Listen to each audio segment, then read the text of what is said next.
ओम नमो भगवते वासुदेवाय।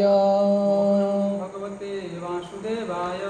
ओम नमो भगवते वासुदेवाय। भगवते वासुदेवाय। ओम नमो भगवते वासुदेवाय। भगवते वासुदेवाय। नारायणं नमस्कृत्य नारायणं नमस्कृत्य नरं चैव नरोत्तमं चैव नरोत्तमं देवीं सरस्वतीं व्यासं देवीं सरस्वतीं व्यासं ततो जायमुदीरये। जयमुदीरये। नष्टप्रायेषु अभद्रेषु नष्टप्रायेषु अभद्रेषु नित्यं भागवतसेवया भागवतसेवया भगवती उत्तमश्लोके उत्तमश्लोके भक्तिर्भवति नैष्टकी। भगवते नैष्टिके। कृष्णाय वासुदेवाय वासुदेवाय देवकी नन्दनाय च नन्दनाय च नन्दगोपकुमाराय कुमाराय गोविन्दाय नमो नमः। नमो नमः। नमो पङ्कजनाभाय नमो पङ्कजमालिने नमो पङ्कजनेत्राय नमस्ते पंकजांग्रये। हरे कृष्णा। तो कल हम ये चर्चा कर रहे थे कि कैसे जब कंस देवकी और वसुदेव के शादी के दिन ये रथ चला रहा है, उस समय ये आकाशवाणी होता है, बहुत ज़ोर से गर्जना होती है। और ये आकाशवाणी क्या बोलती है? वो बोलती है कि हे मूर्ख कंस, तुम जिस स्त्री का रथ चला रहे हो उसी स्त्री का 8वां पुत्र तुम्हारे मृत्यु का कारण बनेगा। तो समय कंस का जो प्रेम है अपने बहन के प्रति सब उड़ गया, जैसे इवेपोरेट होता ना, सब उड़ गया, इवेपोरेट। जैसे ये होता ना, what is that, sanitizer, alcohol का, बाहर खोल के रखोगे एक दिन में इवेपोरेट हो जाएगा। तो वैसे ही कंस का सब प्रेम इवेपोरेट हो गया और इतना क्रोध आने लगा कि वो रथ चलाना छोड़ दिया उसने। वो रस्सी को एक हाथ में उसने देवकी का बाल पकड़ा और दूसरे हाथ में तलवार लेके देवकी के गर्दन को काटने ही वाला था। उस समय वसुदेव कंस को उपदेश दे रहे हैं।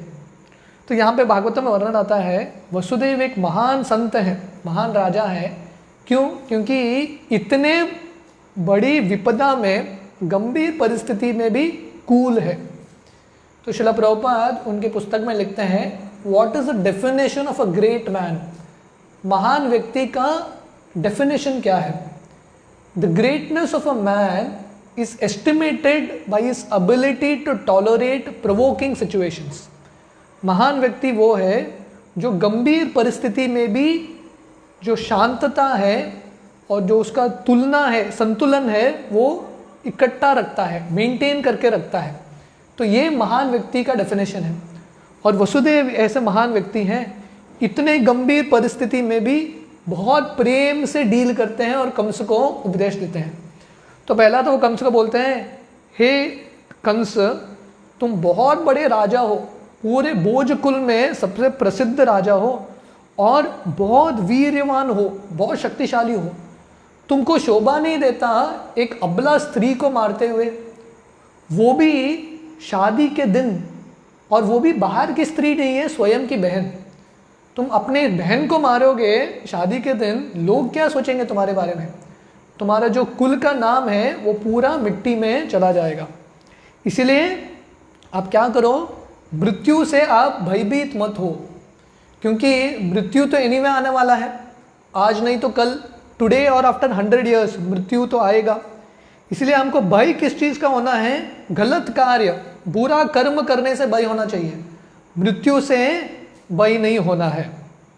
तो विल कंटिन्यू वसुदेव जी के जो उपदेश है। तो हम ये कल देख रहे थे कि कैसे जैसे कृष्ण अर्जुन को बताते हैं आत्मा के बारे में ज्ञान, एज इट इज वही ज्ञान वसुदेव कंस को बता रहे हैं कृष्ण के आगमन के पहले ही। इसलिए जो गीता का ज्ञान है वो नया ज्ञान नहीं है, it is not new knowledge, नया ज्ञान नहीं है। जो वैदिक कालों से चल रहा है वही ज्ञान, तो इसलिए कृष्ण अर्जुन को ये नहीं बोलते हैं मैं आपको कुछ नया बताने वाला हूँ। तो कृष्ण क्या बोलते हैं, यही ज्ञान मैंने जो विवस्वान को दिया है, इक्ष्वाकु को दिया है, वही ज्ञान दे रहा हूँ। तो गीता का ज्ञान कृष्ण अर्जुन को देने से पहले भी था, तो इसलिए इसी आत्मा का ज्ञान वसुदेव कंस को दे रहे हैं। Actually death means annihilation of the present body. बोलते हैं मृत्यु का मतलब जो अभी का शरीर है वो मिट जाता है। As soon as the present body stops functioning and mixes with the 5 elements of material nature, the living entity within the body accepts another body according to its present action and reaction. जो अभी का जो शरीर है उसका जब अंत होता है, अपने कर्म के अनुसार जीव को और एक शरीर मिलता है, he gets another body. तो यहाँ पे एक सुंदर तुलना देते हैं, उपमा देते हैं। It is just as when a man walks on the street, he puts forward his foot and when he is confident that his foot is situated on sound ground, he lifts the other foot. तो हम चलते कैसे हैं, एक पैर आगे रखते हैं, वो पैर ठीक तरह से बैठ गया तो हम दूसरा पैर निकाल के आगे डालते हैं, है कि नहीं। स्टेप्स कैसे चढ़ते हैं, आगे के स्टेप पे पहले रखते हैं पैर और पिछले के स्टेप से पैर निकाल के आगे रखते हैं। तो वैसे ही वसुदेव कंस को बोल रहे हैं दूसरा शरीर ऑलरेडी तैयार हो रहा है। हम जब ये शरीर में रहते हैं, जो भी कर्म कर रहे हैं, ऑलरेडी दूसरा स्टेप, दूसरा जो शरीर है वो तैयार हो रहा है। तो नेचुरली जब ये शरीर से त्यागेगा, जो आत्मा निकल जाएगा, नेचुरली दूसरे शरीर में प्रवेश करेगा। इसलिए मृत्यु से भयभीत नहीं होना है। तो in this way one after another the body changes and the soul transmigrates. तो इस तरह से एक शरीर के बाद दूसरा शरीर, पुनरपि जननम पुनरपि मरणम, इस तरह से आत्मा का साइकिल चलता रहता है, एक शरीर के बाद दूसरा शरीर। See how the plant worms change from one twig to another so carefully. तो ये जो सिद्धांत है, जो नेचुरल ये दुनिया में दिखता है, वही उपमा दे रहे हैं वसुदेव। तो वसुदेव यहाँ पे तुलना दे रहे हैं, एक कीड़ा होता है जो पेड़ में रहता है, वो क्या करता है, एक डाली से दूसरे डाली या एक पत्ते से दूसरा पत्ता बहुत प्रेम से जाता है। अगर आप लोगों ने देखा है बहुत ध्यान से, दो पत्ता रहेगा, एक पत्ते से दूसरे पत्ते जाते हुए पहला दूसरे पत्ते में जाएगा, आधा शरीर रखेगा, जब कॉन्फिडेंट है कि शरीर पहुंच गया, अभी गिरूंगा नहीं, तो यहाँ से पूरा पैर उठा के जाएगा, है कि नहीं। तो वैसे ही वसुदेव बता रहे हैं, देखो ये जो कीड़ा है वो भी हमको सिखा रहा है कि दूसरा शरीर जब मिलता है या बन रहा होता है, उस समय व्यक्ति ये शरीर को त्यागता है। तो इसलिए कंस को बोल रहे हैं मृत्यु से डरो मत। जैसे कृष्ण अर्जुन को बोलते हैं, देहिनोस्मिन् यथा देहे कौमारं यौवनं जरा तथा देहांतर प्राप्ति धीरस्तत्र न मुह्यति। जैसे छोटा बच्चे का शरीर में कोई होता है, नौजवान शरीर बनते ही बच्चे का शरीर चला जाता है, राइट। शरीर तो ऑटोमेटिकली ट्रांसफॉर्मेशन होता है, वैसे ही मृत्यु के समय भी और एक शरीर मिलेगा। Similarly the living entity changes his body as soon as the other higher authorities decide on his next body. इसलिए जब ऊंचे के जो देवता हैं, हायर अथॉरिटीज है, वो निश्चय करते हैं इसका भी समय आ गया, तब जीव एक शरीर त्यागता है और दूसरे शरीर में प्रवेश करता है। वेरी नेचुरली ये चेंज होता है। तो ये मृत्यु का समय है, ऑलरेडी डिसाइडेड है अपने कर्म के अनुसार। हमारा शरीर एक मशीन है, जैसे एक मशीन होता है ना, हर एक मशीन का आयु ऑलमोस्ट डिसाइडेड होता है, 3 साल चलेगा, 4 साल चलेगा, दैट्स ऑल। एक चाबी का मशीन होता है, चाबी का जो पुतला होता है, उसको चाबी घुमाओ, 10 बार घुमाओ तो एक 10 मीटर चलेगा, बस उसके बाद बंद हो जाएगा। तो वैसे हमारा शरीर मशीन है, इसमें अलग अलग पार्ट्स हैं, हृदय है, लंग्स है, और हर एक का डिसाइडेड है। हमारा जो हर एक का शरीर का अलग अलग है। ये लंग इतना ही साल चलेगा, उसके बाद लंग फेल हो जाएगा, निश्चित रूप से उतना ही कैपेसिटी है तुम्हारे लंग का। फिर हृदय का धड़कन होता है, कितना धड़कन होने वाला है उसका गिनती जन्म के समय ही होता है, डिसाइडेड। तो इसको कोई बदल नहीं सकता। तो बराबर मृत्यु के समय हर एक व्यक्ति को छोड़ना है। As long as the living entity is conditioned within the material world, he must take material bodies one after another. तो जब तक ये भौतिक दुनिया में इच्छा है भोग करने की और ये भौतिक कंडीशनिंग है, बद्धावस्था है, तब तक ये शरीर लेता रहना पड़ेगा, फिर से जन्म। इसलिए ये दुनिया को भव सागर बोलते हैं। भव का मतलब है बनना, कुछ बनना, मिटना। पिछला शरीर मिट जाता है, नया शरीर आता है, नया कुछ चीज़ हम बनते हैं। So this cycle keeps going on. His particular body is offered by the laws of nature according to the actions and reactions of this life. तो हमारे पिछला जो कर्म किया है हमने, उसके अनुसार ये शरीर मिल रहा है। अभी जो कर्म करेंगे उसके हिसाब से अगला शरीर मिलेगा, राइट। जैसे एक लड़का कॉलेज में जाता है, कॉलेज में कैसा पढ़ाई करता है, कैसा कर्म करता है कॉलेज पे, उस पर निर्भर है उसको अगला जो पदवी है बहुत बड़े सीईओ का मिलेगा या एक सर्वेंट का मिलेगा, है कि नहीं। फेल हो गया तो गया, उसका स्टोरी खत्म।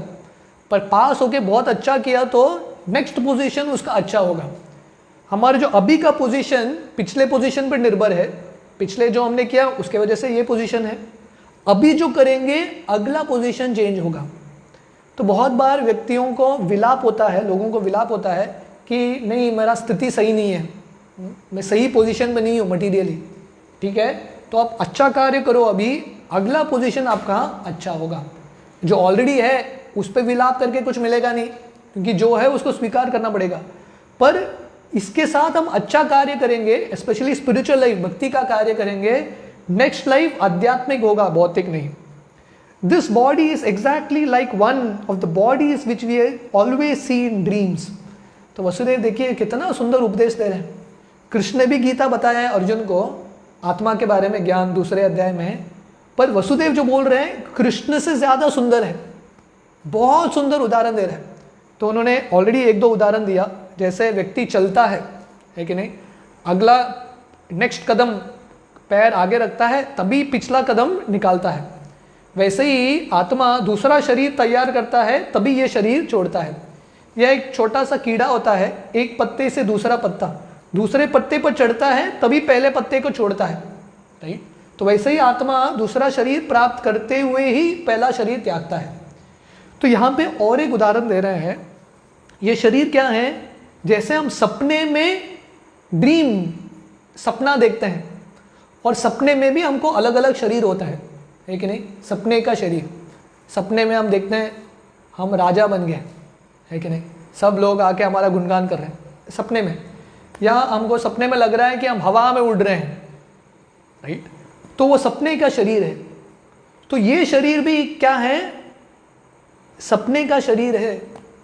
वो जो सपना है रात का 4 घंटा, 5 घंटा, 6 घंटा चलता है सपना, सुबह उठते ही सपना टूट जाता है।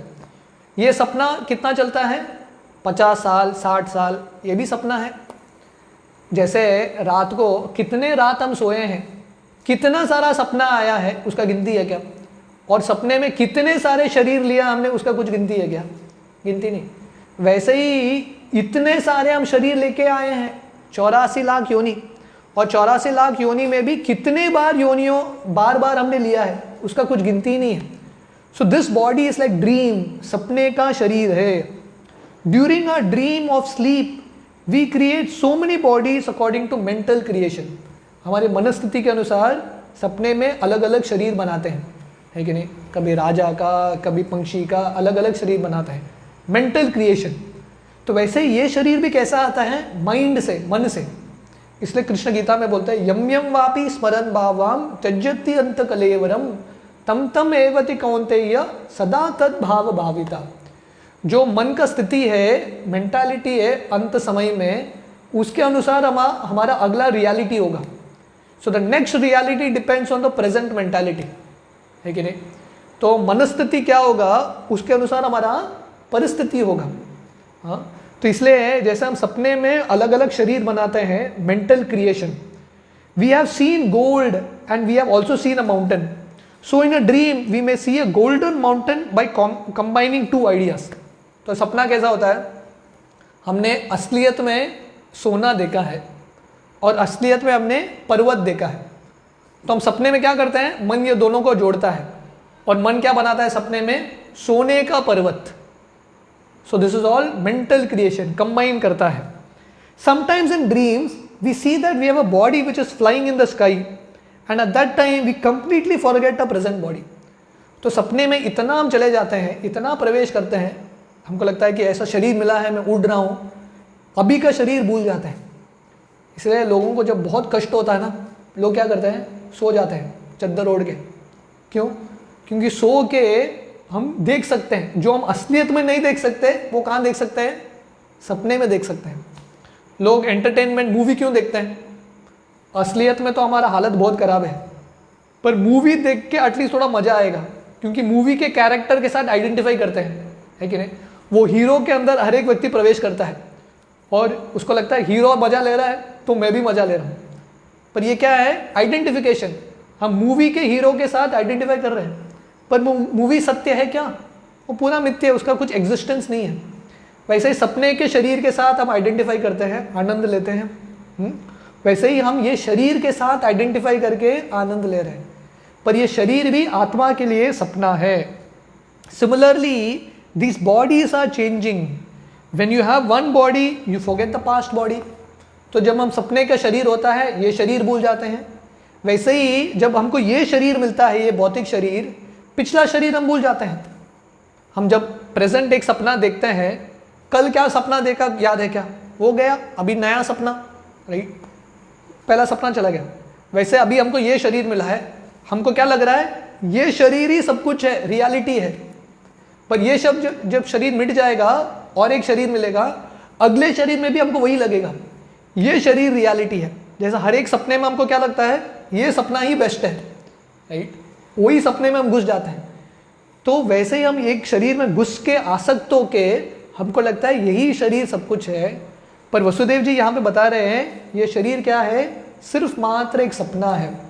60 साल का, 70 साल का सपना, बाद में सपना टूट जाएगा. सपना टूटने के बाद ये सपने को कोई याद नहीं करेगा फिर से. क्यों?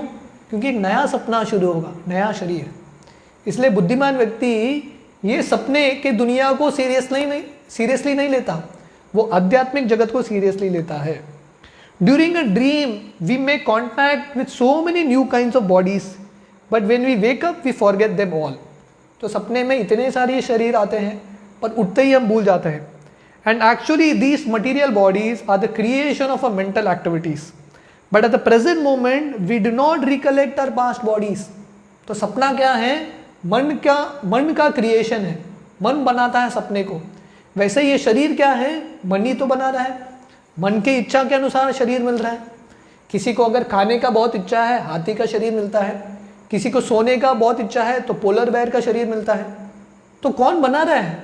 इच्छा बनाता है. और इच्छा कहाँ पे है, मन में है.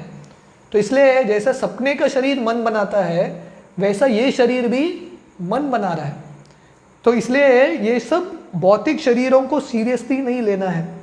हमको फोकस किस पे करना है, आत्मा पे, हमारे जो सही अस्तित्व है उस पे फोकस करना है. तो आगे जाके वसुदेव जी बताते हैं, the nature of the mind is flickering. तो मन का स्वभाव है एक जगह पे स्थित नहीं होता, हमेशा फ्लिकरिंग, चंचल है. चंचलम ही मन कृष्ण प्रमाति बलवदृढ़. जैसा एक बंदर होता है, अब बंदर को बोलो एक जगह पे बैठो, बंदर कभी बैठेगा ही नहीं, उसको आता ही नहीं है एक जगह पे बैठने को. 5 मिनट में 10 जगह पे छलांग लगाएगा या कुछ कुचलाएगा, कुछ तो करेगा. देखा है कभी बंदर को 5 मिनट शांति से बैठते हुए? कभी नहीं बैठ सकता. तो मन ऐसा है, शांति से बैठो कभी बैठेगा ही नहीं. फ्लिकरिंग, चेंज होता रहता है मन का विकार. Sometimes it is accepting and some immediately it rejects the same thing. तो मन के अलग अलग, वसुदेव जी बहुत सुंदर बता रहे हैं, जो कृष्ण ने अर्जुन को बताया है वही सब तत्व ज्ञान है. तो मन का स्वभाव है चंचल, जैसे अर्जुन बता रहे चंचलम ही मन कृष्ण. तो वैसे ही वसुदेव जी बोल रहे हैं माइंड इज फ्लिकरिंग, चंचल है. दूसरा कार्य क्या है मन का, एक्सेप्टिंग, रिजेक्टिंग. संकल्प विकल्प, ये 2 चीज मन करता है. मुझे ये अच्छा लगता है, मुझे ये बुरा लगता है, मुझे अच्छा नहीं लगता. मन ये 2 चीजें कर रहा है, एक्सेप्ट, रिजेक्ट. ये मेरा दोस्त है, इसको मैं स्वीकार करता हूँ. ये मेरा दुश्मन है, इसको मैं रिजेक्ट करता हूँ. ये अच्छा आइटम है, इसको मैं एक्सेप्ट करता हूँ. ये कड़वा आइटम है, मैं इसको रिजेक्ट करता हूँ, राइट। तो ये मन का स्वभाव है। और मन इतना पागल है कि जो चीज़ को वो आज स्वीकार करता है कल उसी को छोड़ देता है। It leaves the same thing tomorrow, है कि नहीं। जैसे एक बच्चा होता है, बहुत जिद करके बोलता है मुझे ये खिलौना चाहिए, और माँ कैसे तो खिलौना ला के देती है। बच्चा क्या करता है, अगले दिन वो खिलौनों को लेके कचड़ा में फेंक देता है। जो चाहिए था उसको आज क्या हो गया, नहीं चाहिए उसको, कल फिर से वही चीज़ चाहिए। तो मन का कुछ स्टेडीनेस नहीं है। Accepting and rejecting is the process of the mind in contact with the 5 objects of sense gratification, form, taste, smell, sound, touch. तो मन का ये स्वभाव है, मन का कार्य है स्वीकार करना, तिरस्कार करना, एक्सेप्ट करना, रिजेक्ट करना। जो चीज़ अच्छा लगे स्वीकार करता है कि नहीं। हमारे 5 इंद्रिय है, राइट। जो रूप अच्छा लगता है उसको एक्सेप्ट करता है, जो रूप अच्छा नहीं लगता उसको तिरस्कार करता है, राइट। जो सुगंध अच्छा लगता है वो चाहिए, और जो सुगंध अच्छा नहीं लगता वो छोड़ देता है। जो टेस्ट, स्वाद अच्छा लगता है उसको वो चाहिए, जो अच्छा नहीं लगता वो छोड़ना चाहता है। तो ये संस्कार बने हैं हमारे मन के अंदर, right. So these accepting and rejecting, हाँ। तो हमको ये एक्सेप्टिंग एंड रिजेक्टिंग से ऊपर उठ के भगवान की भक्ति में जो अच्छा है उसको स्वीकार करना है, और जो भक्ति के लिए अच्छा नहीं है, प्रतिकूल है, उसको त्यागना है। अभी मन क्या कर रहा है, मुझे जो अच्छा लगता है उसको स्वीकार करता है, जो अच्छा नहीं लगता उसको त्याग देता है। जैसे अर्जुन कृष्ण को बोलते हैं मैं युद्ध नहीं करना चाहता। क्यों नहीं करना चाहते, मुझे अच्छा नहीं लगता। तो लोगों को बोलो आप क्या करना चाहते हो, वो बोले मैं ये करना चाहता हूँ। क्यों करना चाहते हो, मुझे अच्छा लगता है। जो भी व्यक्ति डिसीजन लेता है, क्यों डिसीजन लेता है, मुझे अच्छा लगता है या मुझे अच्छा नहीं लगता। कोई सोचता नहीं है मेरे लिए अच्छा है कि बुरा है, राइट। मन को जो अच्छा लगता है, इंद्रियों को जो अच्छा लगता है, हमेशा हमारे लिए अच्छा है क्या, अच्छा नहीं है। किसी को बुखार है, उसको आइसक्रीम बहुत अच्छा लगता है, बट आइसक्रीम खाएगा बुखार में तो क्या होगा, उसका शरीर मिट जाएगा, खराब होगा, राइट। तो जब भक्ति में आते हैं तो हम मन के अनुसार नहीं चलना है, हमको शास्त्रों के अनुसार चलना है। अनुकूल्य से संकल्प, प्रतिकूल्य से वर्जनम। जो भक्ति के लिए अनुकूल है वो स्वीकार करो, जो भक्ति के लिए प्रतिकूल है उसको त्यागो। In a speculative way the mind comes in touch with the objects of sense gratification, and when the living entity desires a particular type of body he gets it.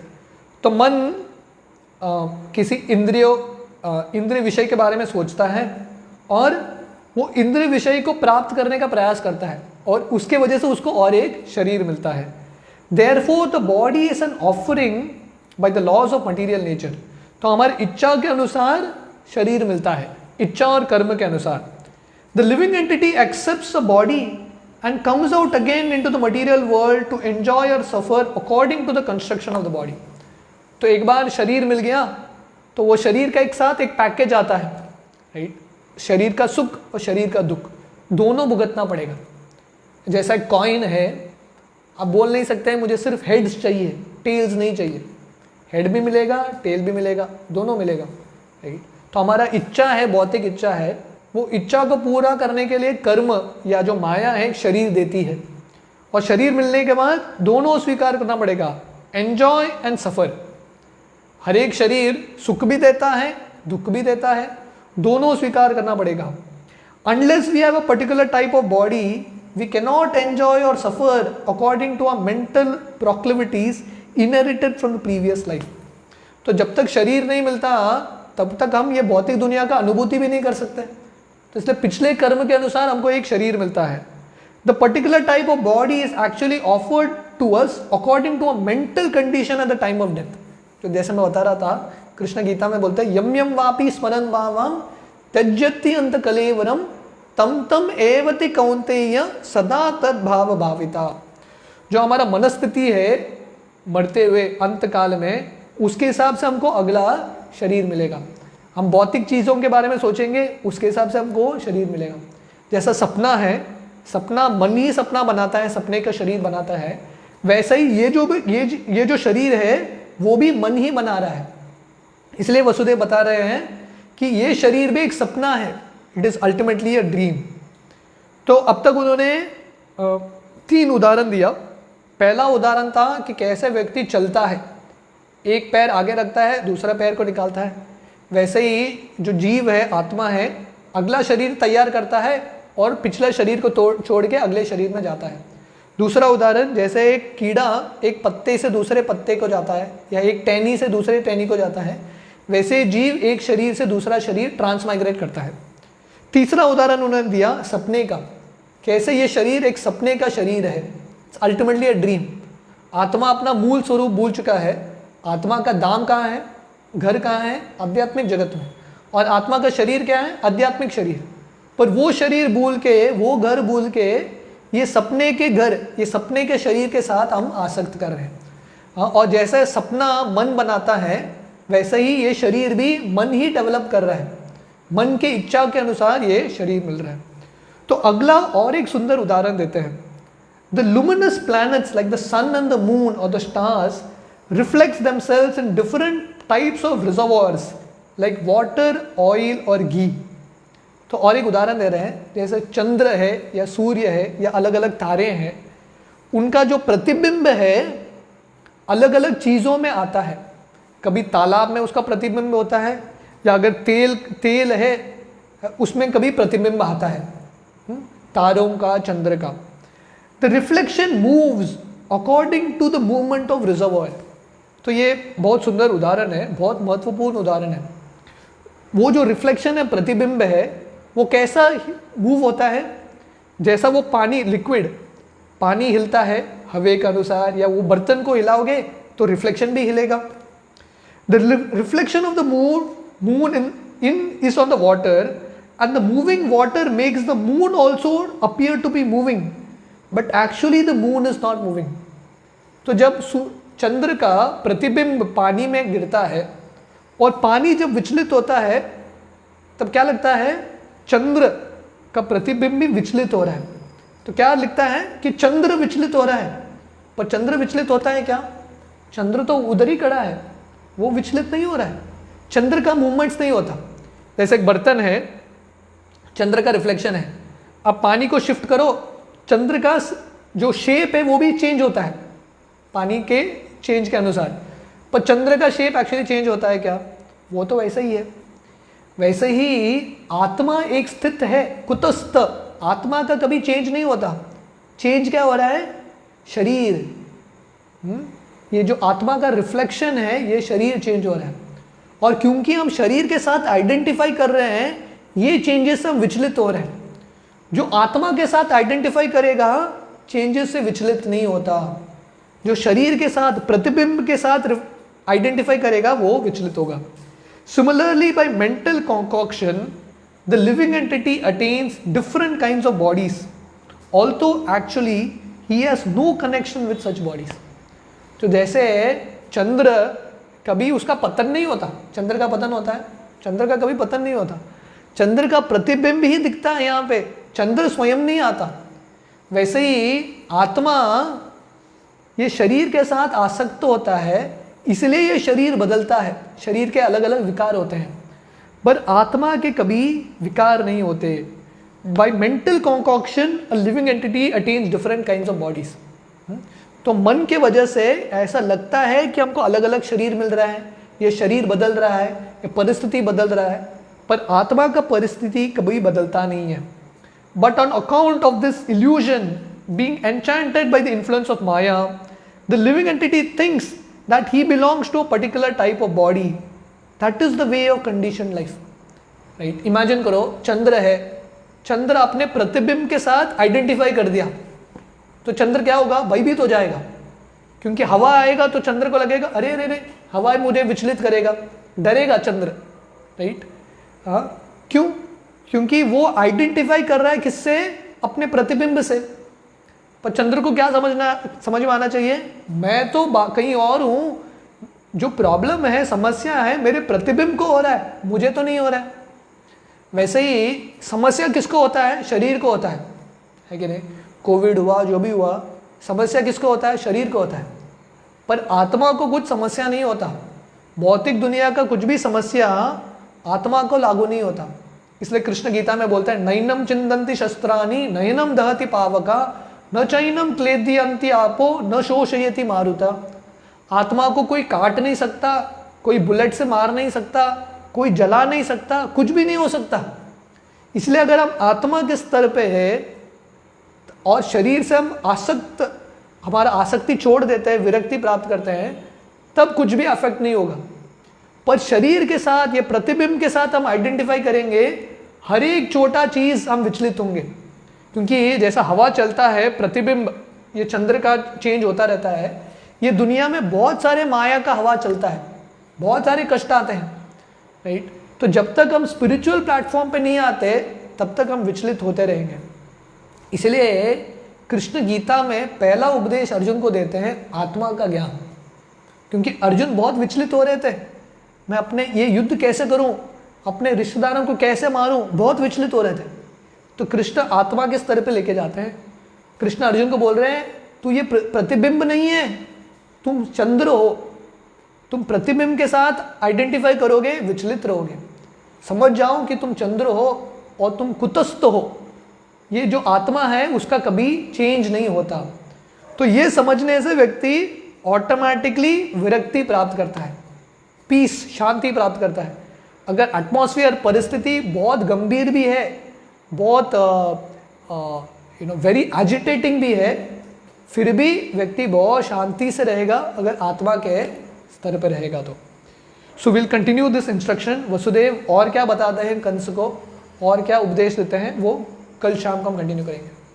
Hare